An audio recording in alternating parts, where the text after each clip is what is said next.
Ultra Instinct Goku is back on the menu, guys, and I know what some of you are gonna say, against Kefla, what? That's ridiculous, right? But you wanna know what I really loved about this episode? They did not undermine Kaioken Super Saiyan Blue. They didn't undermine it, and here's why. The way this episode went about explaining why Goku went into Ultra Instinct was not because Super Saiyan Blue Kaioken was too weak against Kefla.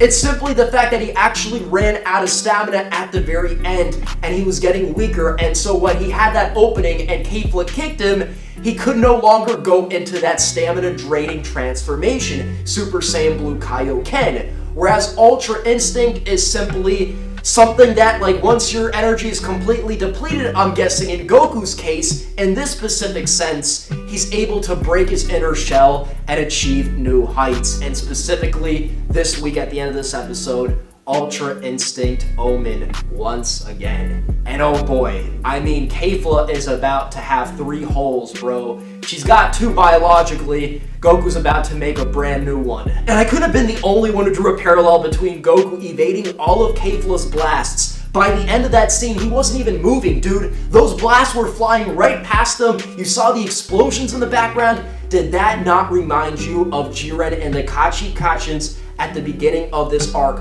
where he didn't even have to move? It's like he could see into the future. Like he already knew that those blocks were not going to hit him, and that's why he did not have to move, right? But I don't think it's that he could read the future.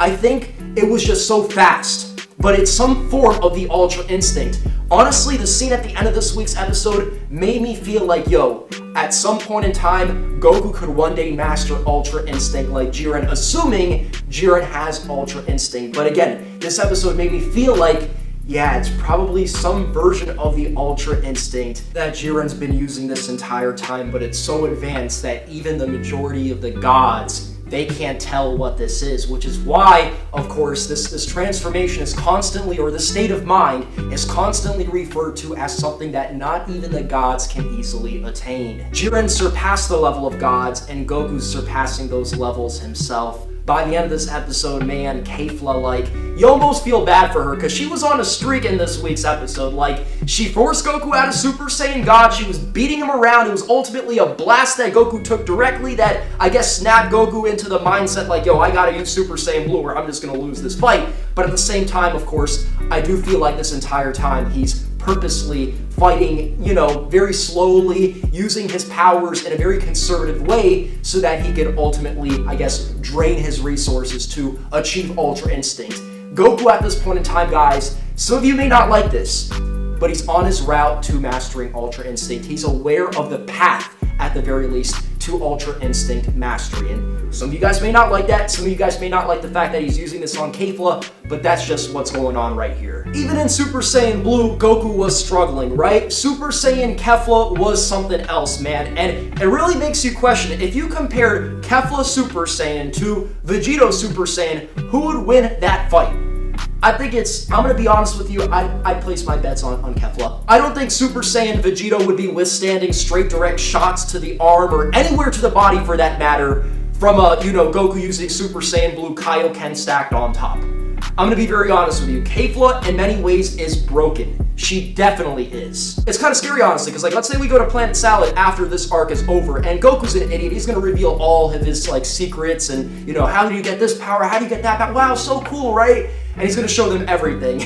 And next thing you know, man, they're powering up to, like, Super Saiyan God, fuse, they're gonna fuse together, and I seriously think it's Kale that's the majority of the power in the transformation, but we've seen Kale in Berserker State God, guys. She is powerful herself.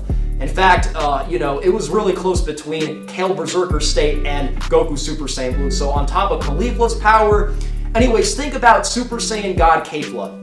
Goku might just indeed have to pull out Ultra Instinct and actually plan out for that fight. I seriously think Goku was underestimating Kefla, and he was legitimately serious about taking her out with Kamehameha, Super Saiyan Blue Kaioken.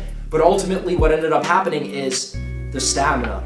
Goku has always been like a little bit less in that department than Vegeta when it came to stamina, but specifically King Kai's fist. Like, this is a technique that originally could have killed Goku. He managed to perfect it, he managed to utilize his power, even though this power, you could say, like, if Goku had unlimited stamina, he wouldn't need Ultra Instinct. He could take out Kefla with, Super Saiyan Blue Kaioken. but the stamina is a big issue. And while he landed a pretty nasty shot right, to Kefla's arms, at the end of the day, he was left wide open because his energy was just depleting, and that was the end. That was the end, man. Like, had it not been for that new upgrade Ultra Instinct, you could say Goku would have lost this fight. And I know some people are going to be like, well, Goku was planning this entire time to, use all of his energy. Yeah, but not against Kefla. All right, not against Kefla. He was intending to take Kefla down with that Kamehameha. And I think that he was actually planning to not maybe go beyond Super Saiyan Blue to take her out. I think he truly underestimated her. What do you guys think about Ultra Instinct? Is this the appropriate time to use it? Listen, man, Kefla's still going to be in this fight. She's still going to be powering up. And if we want to really talk about appropriate, if we want to get down to the business, right?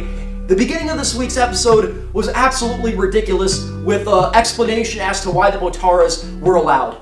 Okay, so this episode actually explains why the Motaras were allowed. You guys want to know why they were allowed?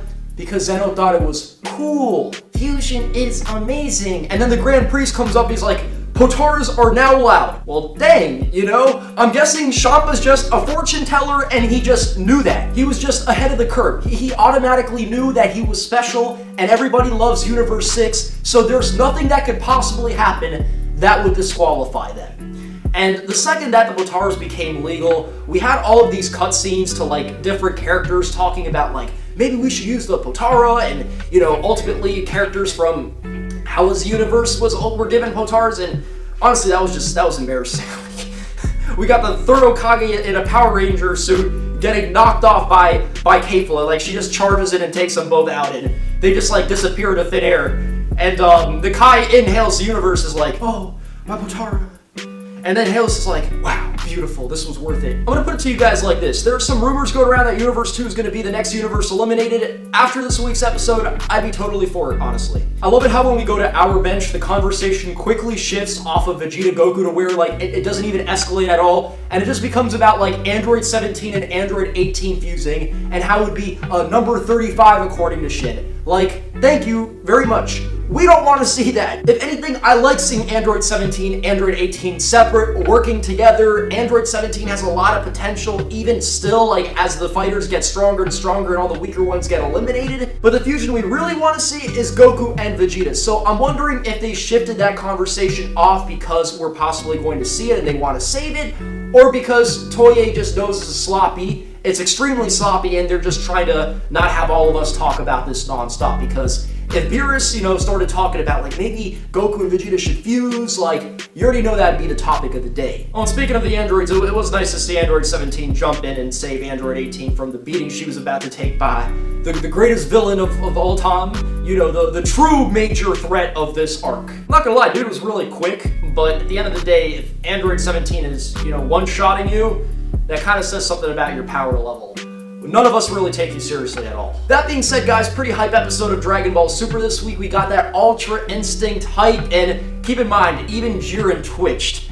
at the power displayed by both Kefla and Goku. So he's about to jump into action himself, and God, some of the fight scenes were absolutely beautiful this week. I mean, the Ki Blast battles were really cool. They're really trying to make this one of the highlights of the Tournament of Power. And I did feel like it was kind of messed up to throw in the whole Vegeta Topo scenes. What was that even about? It was Vegeta and Topo sparring a little bit. Topo gets Vegeta in the hold, and then at the end of the episode, Vegeta just throws him. It's so you're just showing us Vegeta fans that Vegeta, he in Super Saiyan Blue, is having a hard time throwing Topo off. Interesting.